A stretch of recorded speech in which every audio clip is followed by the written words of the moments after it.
आज का हमारा विषय जो है तटस्थ वक्र विश्लेषण में उपयोगिता की मांग पर आय प्रभाव, प्रतिस्थापन प्रभाव और कीमत प्रभाव, income effect, substitution effect and price effect on consumers demand in indifference curve.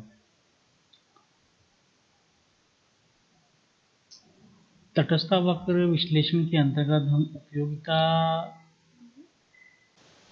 Martial, इससे पहले जो मार्शल ने जो थ्योरी दी थी उपयोगिता विश्लेषण की, उसके अंतर्गत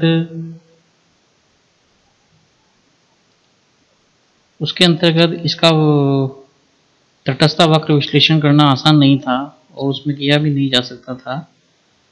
तो तटस्थ वक्र विश्लेषण में उपभोक्ता की आय में परिवर्तन तथा वस्तुओं के मूल्य में होने वाले परिवर्तनों से उपभोक्ता की मांग पर पड़ने वाले प्रभावों को पूर्ण स्पष्टीकरण किया जाता है।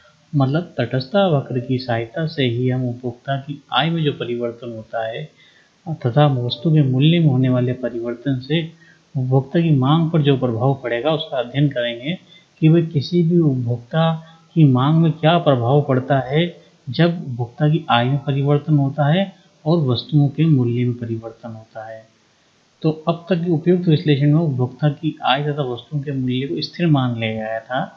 तात्पर्य यह है कि हम जब थ्योरी पढ़ते हैं तो उसमें मानते हैं कि आय और वस्तुओं का मूल्य स्थिर है और उसके आधार पर हम दो वस्तुओं के संयोग का चुनाव कर रहे थे। परंतु जैसे जैसे हमने उपभोक्ता संतुलन को पढ़ा, उपभोक्ता संतुलन में ये था कि तटस्थ वक्र जो है कीमत रेखा को स्पर्श करे तब वहाँ उपभोक्ता का संतुलन होगा, अर्थात व्यक्ति को जो पैसा खर्च कर रहा है उससे अधिकतम संतुष्टि प्राप्त हो। इन परिवर्तनों से उपभोक्ता की मांग परिवर्तित होती रहती है। उपभोक्ता की आय तथा वस्तुओं की कीमत में परिवर्तन के फलस्वरूप उपभोक्ता की मांग पर पड़ने वाले प्रभाव का विश्लेषण तीन तरीके से किया जाता है। उसे तीन तरह के नाम दिए हमने: आय प्रभाव, प्रतिस्थापन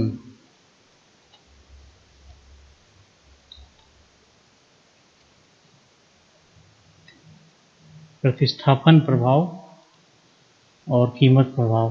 कीमत प्रभाव को मूल्य प्रभाव भी कहते हैं। तो सर्वप्रथम जो हम अध्ययन करेंगे वो है उपभोक्ता की मांग पर आय का प्रभाव क्या होता है, यानी कि व्यक्ति की उपभोक्ता होता है, जो कंज्यूमर होता है, उसकी मांग जो होती है उस पर इनकम का क्या इफेक्ट होता है। इनकम बढ़ती है घटती है तो उसका उपभोक्ता की मांग पर क्या प्रभाव होता है और उससे किस किस तरह की चीज़ें निकल कर सामने आती है, तो इसका अध्ययन करेंगे।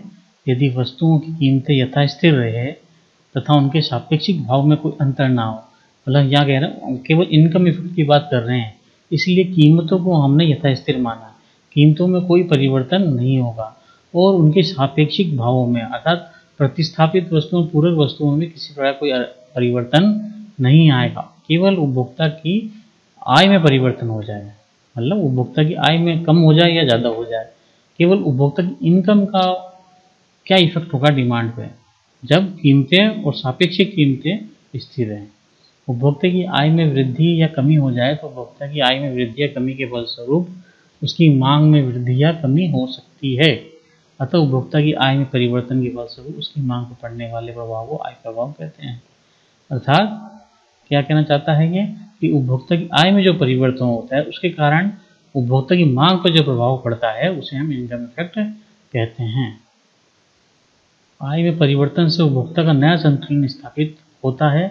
जैसे जैसे उसकी इनकम चेंजेस हो जाती है तो उपभोक्ता का संतुलन भी परिवर्तित होता है। अन्य बातों के समान रहते हुए आय में वृद्धि होने से उपभोक्ता वस्तुओं की अधिक मात्रा क्रय कर सकता है। सामान्य सी बात है कि यदि आय में वृद्धि होती है तो उपभोक्ता अधिक मात्रा क्रय करता है और उच्च संतुष्टि बिंदु के नए संतुलन पर पहुंच जाता है। तो सामान्य सी बात है कि यदि वो ज़्यादा वस्तुओं का उपभोग करेगा, अधिक मात्रा में क्रय करेगा, तो उसके संतुष्टि स्तर भी बढ़ेगा और वो नए संतुलन बिंदु पर पहुंच जाएगा। आय में कमी होगी तो कम वस्तुओं का क्रय करेगा और वो नीचे के संतुष्टि बिंदु पर पहुंचेगा, अर्थात नीचे के तटस्थ वक्र पर पहुंचेगा, क्योंकि वस्तुओं के सापेक्षिक मूल्य में कोई अंतर नहीं आया। ना होने से कीमतों का अनुपात समान रहता है। अतः मूल्य रेखाएं प्राइस लाइन आय में कमी अथवा वृद्धि होने पर साथ साथ समानांतर गिरती बढ़ती है। मतलब जो मूल्य रेखाएं, क्योंकि बजट लाइन जो है, क्योंकि आय बढ़ रही है तो बजट लाइन भी ऊपर की तरफ जाएगी और आय घट रही है तो बजट लाइन भी नीचे की तरफ आएगी। उपभोक्ता की आय बढ़ने पर मूल्य रेखा ऊंचे तटस्थ वक्र की स्पर्श रेखा बनकर उपभोक्ता की अधिक संतुष्टि वाले नए संतुलन को व्यक्त करता है। इसके विपरीत उपभोक्ता की आय में कमी होने पर मूल्य रेखा निम्न तटस्थ वक्र की स्पर्श रेखा बनकर कम संतुष्टि वाले संतुलन बिंदु को व्यक्त करती है। इस डायग्राम के माध्यम से हमें ये बिल्कुल क्लियर हो जाएगा। आप इस डायग्राम के माध्यम से समझते हैं।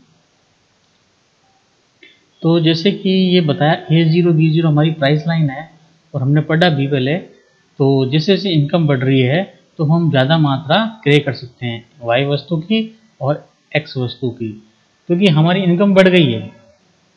इस डायग्राम के माध्यम से समझेंगे तो जैसे कि हमारी इनकम बढ़ती है तो हमारा उपभोक्ता का संतुलन भी ऊपर बढ़ता जाता है, और यदि आय कम होती चली जाएगी तो समानांतर ये जो मूल्य रेखाएं वो बताइए समानांतर पीछे की तरफ बढ़ती होती जा रही है। तो इस E0 हमारा एक संतुलन आया इस IC1 पर और इस मूल्य रेखा पर A0 B0 पर। तात्पर्य ये है कि इस संतुलन बिंदु जब हमारी इनकम होगी, बजट लाइन हमको शो कर रही है कि हमारी इनकम इस स्तर की है, या तो हम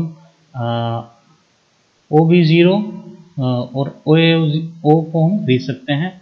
तो जैसे हमारी इनकम बढ़ेगी हम नए संतुलन बिंदु पर पहुंचेंगे तो हमारा संतुलन बिंदु E0 हो जाएगा, क्योंकि आपको पता है कि उपभोक्ता का संतुलन कहाँ होता है, जहाँ तटस्थ वक्र कीमत रेखा को स्पर्श करे। और फिर जैसे जैसे इनकम बढ़ती चली जाएगी हमारा संतुलन का बिंदु भी बढ़ता चला जाएगा, और यदि इनकम कम होती चली जाएगी तो संतुलन का बिंदु भी पीछे की ओर आता जाएगा। ये जो रेखा है वो प्राइस लाइन को बताया और ये तटस्थ वक्र को। तो हमारा E0 तो ये जो विभिन्न संतुलन के बिंदु है इनको मिलाते हुए एक रेखा खींची जाए, क्योंकि इनकम बढ़ती जाएगी तो इसे हम कहते हैं आय उपभोग वक्र। आय उपभोग वक्र कौन सा होता है, जहाँ अगर आय में जो परिवर्तन हो रहा है, आय में हुए परिवर्तनों के फलस्वरूप उपभोक्ता के विभिन्न संतुलन बिंदु को, ये विभिन्न संतुलन, इस आय स्तर पर ये संतुलन है, इस आय स्तर पर ये संतुलन है, तो ये विभिन्न आय स्तरों पर जो संतुलन के बिंदु आ रहे हैं इनको बिंदु को मिलाते हुए एक रेखा खींची जाए तो वह आय उपभोग वक्र कहलाती है। तो यहाँ हमको पता लगा आय उपभोग वक्र क्या होता है, आय में परिवर्तन के फलस्वरूप उपभोक्ता के विभिन्न संतुलन बिंदुओं को जोड़ती हुई एक रेखा खींची जाए तो वो आय उपभोग वक्र को बनाएगी। और ये विभिन्न संतुलन बिंदु पर उपभोक्ता की आय के कारण होने वाले प्रभाव को दर्शाया। नेक्स्ट, ये जो डायग्राम है वो बताता है कि यदि ICC1 ICC2 जैसे आय उपभोग वक्र है, यदि वो इस ओर आया, इस ओर गया, इस ICC3 की तरफ गया, ICC4 की तरफ गया, ICC5 की तरफ गया, तो ये बताएगा कि हमारी जो X वस्तु है या Y वस्तु है वो सामान्य वस्तु है या निकृष्ट वस्तु है, घटिया वस्तु है। तो उसको बताता है ये, इसको स्लोप से हमको पता लगता है कि उपभोक्ता की रुचि पर निर्भर करता है। आय उपभोग वक्र बाएं से ऊपर दाईं ओर उठता है। सामान्य रूप से जो आय वक्र हमने देखा वो नीचे बाएं से ऊपर दाईं ओर उठ रहा है। इसका मतलब ये है कि हमारी X वस्तु और Y वस्तु दोनों ही सामान्य वस्तु है, इस तरह से ICC3 की तरह। तो हम इस डायग्राम को आगे समझते हैं। जैसे कि मान लीजिए ICC1 है तो X वस्तु तो श्रेष्ठ है और Y वस्तु घटिया। जैसे ICC1 से तात्पर्य होगा कि हम नीचे की ओर जा रहे हैं। तो जैसे जैसे हमारी इनकम बढ़ती चली जाएगी तो उपभोक्ता का संतुलन, विभिन्न संतुलन बिंदु इस तरफ आता चला जाएगा। तो हमारी X वस्तु तो श्रेष्ठ वस्तु हो जाएगी क्योंकि X वस्तु तो बढ़ती जा रही है और ICC1 नीचे की तरफ आ रहा है, इसका मतलब Y वस्तु कम होती चली जा रही है। तो आय बढ़ने पर भी Y वस्तु की मात्रा में कमी होती चली जा रही है। तो आय बढ़ने पर भी जिस वस्तु की मांग कम की जाएगी वो घटिया वस्तु होगी, और जो इसकी आय बढ़ने के साथ साथ इसकी X वस्तु की मांग बढ़ती चली जाएगी तो वो श्रेष्ठ वस्तु होगी। ठीक इसी प्रकार से ICC2 धरातलीय हॉरिजॉन्टल स्लोप है। तो हॉरिजॉन्टल स्लोप का मतलब हो गया ये वाला ICC2 की X की वस्तु तो बढ़ती चली जा रही है पर Y में कोई चेंजेस नहीं आएगा, तो Y वस्तु होगी निष्प्रभावी और X वस्तु होगी श्रेष्ठ वस्तु। ICC3 यानी कि ये बताएगा हमको कि दोनों वस्तुओं की मांग में वृद्धि हो रही है, इसलिए ICC3 बताता है हमें कि X वस्तु भी श्रेष्ठ है और Y वस्तु भी श्रेष्ठ है। ICC4 हमें बताता है कि X वस्तु तो निष्प्रभावी हो गई, जैसे जैसे इनकम बढ़ती जा रही है नए संतुलन बिंदु मिलते जा रहा है, क्योंकि विभिन्न संतुलन बिंदु को मिलाती हुई रेखा को हम ICC कहते हैं। तो ये जो ऊपर की तरफ जा रहा है तो y वस्तु तो श्रेष्ठ हो गई और x वस्तु स्थिर हो गई। ICC 5 से तात्पर्य यह है कि x वस्तु तो नीचे की ओर जा रही है और y वस्तु ऊपर की ओर आ रही है। तो ये हमारे कर्व हमें बताते हैं कि कौन सी वस्तु श्रेष्ठ है, कौन सी वस्तु घटिया निष्प्रभावी है। ये उसको मैंने टेबल के माध्यम से बता दिया कि ICC 4 जो लंबवत थी निष्प्रभावी था और श्रेष्ठ था, ICC 5 में घटिया और श्रेष्ठ। ये जो डायग्राम बनेगा वो ICC कर्व है जो कि हमारा पीछे की तरफ जा रहा था ICC 5। ये इस प्रकार से बनेंगे जैसे इसे I के विभिन्न संतुलन बिंदु हमें मिले P, Q, R, S, T, U, V। तो इसका तात्पर्य ये कि हम जैसे जैसे शुरू में हमारी इनकम बढ़ी, फिर हम देख रहे हैं कि इनकम तो बढ़ती जा रही है परंतु X वस्तु की मात्रा कम होती चली जाएगी। तो X वस्तु की मात्रा कम होती चली जा रही है तो X वस्तु घटिया हो गई और Y वस्तु श्रेष्ठ हो गई। आगे आते हैं एंजिल कर्व पे। एंजिल कर्व क्या होता है? एंजिल कर्व जो होता है, एंजिल कर्व से तात्पर्य यह है कि एंजिल कर्व हमें बताएगा कि हम किस प्रकार से ICC कर्व से मांग वक्र को निर्माण, ICC कर्व के माध्यम से मांग वक्र का निर्माण किया जाए। तो इसको अध्ययन करो। किसी भी वस्तु की मांग न केवल उसकी कीमत में होने वाली घटत बढ़त से बदलती है वरन उपभोक्ता की आय में होने वाली घटत बढ़त से भी उपभोक्ता की मांग में परिवर्तन होता है। मतलब मांग में केवल कीमत में होने वाले परिवर्तन के कारण नहीं बल्कि उपभोक्ता की आय में जो परिवर्तन होता है उसके कारण भी उपभोक्ता की मांग में परिवर्तन हो जाता है। उपभोक्ता की आय में वृद्धि होने पर सामान्य उसकी वस्तु की मांग भी बढ़ जाती है। जैसे सामान्य सी बात है, उपभोक्ता की आय में वृद्धि हो गई तो उसकी मांग भी बढ़ जाएगी, जबकि आय घटेगी तो मांग भी घट जाएगी। तटस्थ वक्र विश्लेषण के अंतर्गत आय में परिवर्तन से, ये जो कर्व है, आय में परिवर्तन से उपभोक्ता की मांग में होने वाले परिवर्तन को एंजिल वक्र द्वारा दर्शाया जाता है। आय में परिवर्तन से उपभोक्ता की मांग में होने वाले परिवर्तन को एंजिल कर्व द्वारा दर्शाया जाता है। एंजिल कर्व क्या हो गया? एंजिल कर्व वह वक्र है, एंजिल वक्र वह वक्र है जो उपभोक्ता की आय में होने वाले परिवर्तन से उपभोक्ता की मांग मात्रा में होने वाले परिवर्तन को दर्शाता है।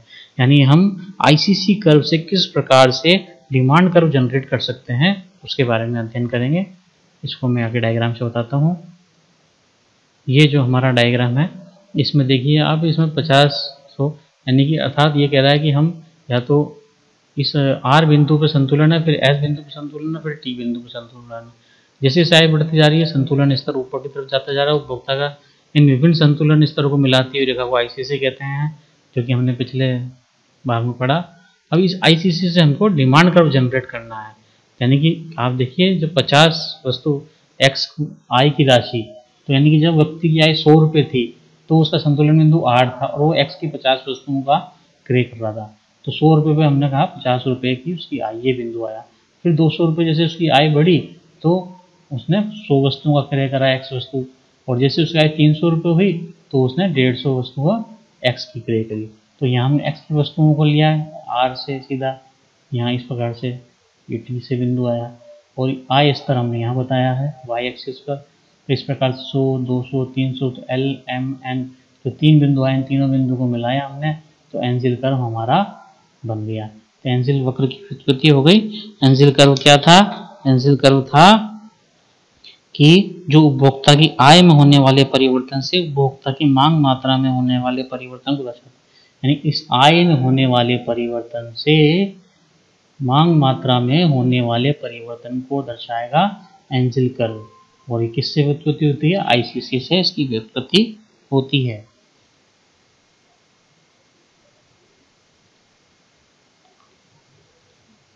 ओके, यहाँ तक एंजिल कर्व तक ठीक है। तो ये हमारा जो कंसेप्ट था, चैप्टर था, जो हमने ICC कर्व पढ़ा और ICC कर्व के विभिन्न रेखाएं पढ़ी, स्लोप पढ़े, पांच प्रकार के हमने ये एंजिल कर्व पढ़ा। ये सभी हमारा उपभोक्ता की आय प्रभाव को दर्शाएगा। ये पीछे की तरफ जाता हुआ जिसमें गिफन वस्तु हो गई X वस्तु, तो गिफन वस्तु घटिया वस्तु हो गई और Y वस्तु श्रेष्ठ हो गई। ये एक डायग्राम के थ्रू समझाया है। और ये 5 प्रकार के ICC कर्व हो सकते हैं। इसके कारण हमारा ये पता लग सकता है कि X वस्तु या Y वस्तु श्रेष्ठ है या निष्प्रभावी है, और ICC कर्व किस प्रकार से बनता है और उपभोक्ता की मांग पर क्या प्रभाव होता है आय प्रभाव का। तो ये विभिन्न जो समानांतर रेखाएं होती है ये आय प्रभाव को दर्शाती है। धन्यवाद।